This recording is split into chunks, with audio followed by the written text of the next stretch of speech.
Hey everyone, welcome to the another episode of our startup course. पिछले episodes में हमने काफ़ी इंपॉर्टेंट चीज़ें डिस्कस करी हैं जो हर एक एंटरप्रेन्योर को ज़रूर पता होना चाहिए before starting a startup in India. अगर आपने वो सारे एपिसोड्स अभी तक नहीं देखे हैं तो मैं चाहूँगी वो सारे एपिसोड्स आप ज़रूर देखिए, तभी आपका इस पूरी सीरीज़ में, इस पूरे कोर्स में फ़ायदा होने वाला है। लिंक आपको डिस्क्रिप्शन में या फिर आई बटन में मिल जाएगा। तो बढ़ते हैं आज की वीडियो में। आज हम बात करेंगे स्टार्टअप के फर्स्ट स्टेप के बारे में। After choosing your business idea, startup का फर्स्ट स्टेप है मार्केट सेगमेंटेशन, राइट।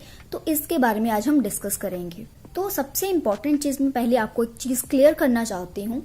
देखिए, स्टार्टअप का सक्सेस तभी होता है जब आप सबसे पहले अपने कस्टमर को अंडरस्टैंड करते हो। क्योंकि देखिए, बहुत से जो एंटरप्रेन्योर्स हैं वो स्टार्टिंग में यही गलती करते हैं। वो अपने इनिशियल ईयर में वो इतने एक्साइटेड होते हैं, इतने एंथुसियास्टिक होते हैं, उनको लगता है वो जो कर रहे हैं बिल्कुल सही कर रहे हैं। जस्ट अपनी कंपनी के पर्सपेक्टिव से सोचते हैं कि मैं इतना बड़ा प्रॉफिट कर लूंगा। बट अल्टीमेटली यही समझने वाली बात है कि अब आपकी जो कंपनी है वो बड़ी होगी कैसे, जब आप अपने कस्टमर को अंडरस्टैंड करोगे, अपने कस्टमर का पर्सपेक्टिव देखोगे, right. Ultimately startup begins when you fulfil an unmet need of the customer. So keep the customer at the center and this is how market segmentation is done. So पहले दिन से ही आपका focus होना चाहिए on your customer, not on your company. This is our first learning. कोई question होगा कि क्या इससे मेरा एक स्टार्टअप सक्सेसफुल हो पाएगा?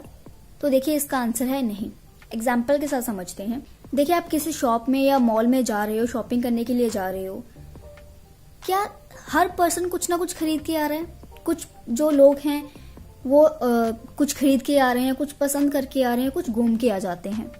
अब मैं आपसे एक क्वेश्चन पूछती हूँ, जो मॉल का ओनर है उसका जो बिजनेस है वो प्रॉफिटेबल कौन कर रहा है?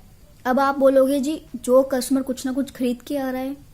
So here the point is, आपके स्टार्टअप में जो आपका प्रोडक्ट या फिर जो सर्विस है, क्या लोग उसको खरीदेंगे? सो आपको फोकस करना है on paying customer, not only customer, right. ये हो गया हमारी सेकंड लर्निंग। फर्स्ट हमने समझा अपने कस्टमर को, फिर हमने देखना है कि आपका जो कस्टमर है क्या आपका प्रोडक्ट या फिर जो सर्विस है वो लेगा। ठीक है, अगर लेगा, आपको पेइंग कस्टमर मिलेगा, आपका स्टार्टअप फिर ही चलेगा, राइट। तो अब हम बात करते हैं कि मार्केट सेगमेंटेशन करे कैसे, राइट। तो पहला जो पॉइंट है, सबसे पहले आपको क्या करना है, आपको ब्रेनस्टॉर्म करना है। It means that you ideate with people.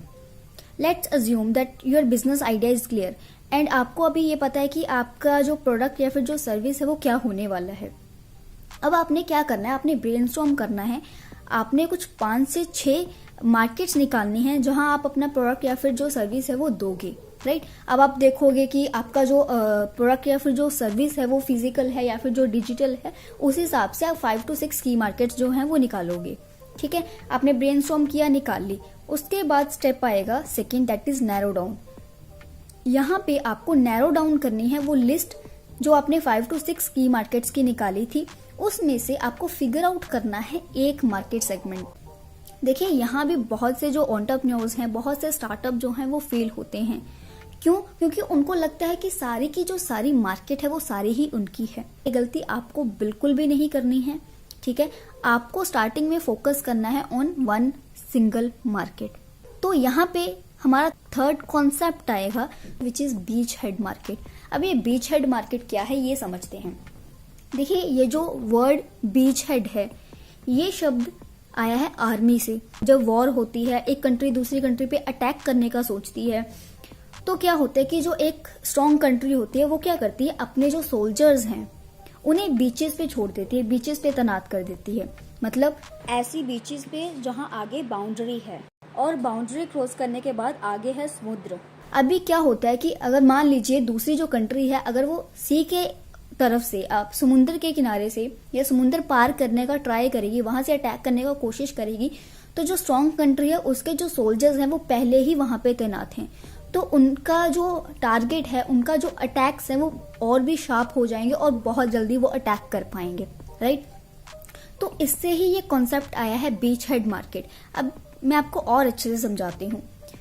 Beach head market का मतलब है आपको एक ऐसी प्लेस जहां पे आपको एक सिंगल मार्केट को पूरा डोमिनेट करना है मार्केट। वहां आप सीखोगे, आपको फीडबैक मिलेगा कस्टमर से, आप फेल होंगे, ठीक है। उसके बाद आप एक्सपैंड करोगे एक मार्केट से दूसरी मार्केट्स पे, ठीक है। आपको बीच हेड मार्केट को समझना बहुत ही ज्यादा जरूरी है। अब कैसे बीच हेड मार्केट को डिफाइन करें, मार्केट रिसर्च कैसे करें, तो इसके लिए मैं आपको कुछ क्वेश्चंस देने वाली हूँ। आपको उनका आंसर देना है। जैसे आप उनका आंसर देते हो, आपकी जो बीच हेड मार्केट है आप उसको डिफाइन कर पाओगे। सो पहला जो क्वेश्चन है, क्या आपका जो टारगेटेड कस्टमर है क्या वो वेल फंडेड है?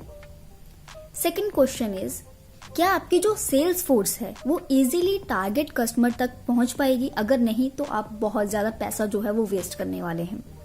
थर्ड क्वेश्चन जिसका आपको आंसर देना है, क्या आपके टारगेट कस्टमर के पास एक बहुत ही स्ट्रॉन्ग रीजन है आपके प्रोडक्ट या फिर सर्विस को बाय करने का?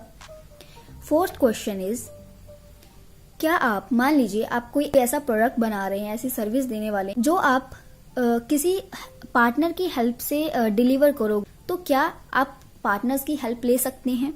इसका आपको आंसर देना है। फिफ्थ क्वेश्चन इज, क्या कोई ऐसा कंपटीशन है जो मार्केट में घुसते ही आपको फिनिश कर देगा? अगर इसका आंसर है हाँ, तो इसका भी आपको पूरा प्लानिंग होनी चाहिए। डेफिनेटली मैं आपको बताऊंगी आने वाली वीडियोस में कि कैसे आप अपने कंपटीशन को खत्म कर सकते हैं। अगर कंपटीशन आएगा तो ये भी चीजें मैं आपको इन डिटेल बताने वाली हूँ आगे एपिसोड्स में। लास्ट क्वेश्चन इज, एक सेगमेंट आपने जीत लिया, क्या दूसरे सेगमेंट्स को, दूसरी मार्केट्स को कितनी जल्दी आप एक्सपैंड कर पाओगे? तो इन सारे क्वेश्चंस का आपको आंसर देना है। जब आप इसका आंसर दोगे, आपकी बीच हेड मार्केट आप डिफाइन कर पाओगे। तो आज की वीडियो में इतना ही। अगर आपको कोई भी चीज क्लियर नहीं हुई है तो कमेंट सेक्शन में मेरे से जरूर पूछिए, मैं डेफिनेटली उसका आंसर दूंगी। चैनल को जरूर सब्सक्राइब कर लीजिए और बेल आइकन को भी जरूर प्रेस करिए ताकि आने वाली किसी भी वीडियो का नोटिफिकेशन मिस ना हो। बाकी मिलती हूँ आपको अगली वीडियो में। Thank you so much.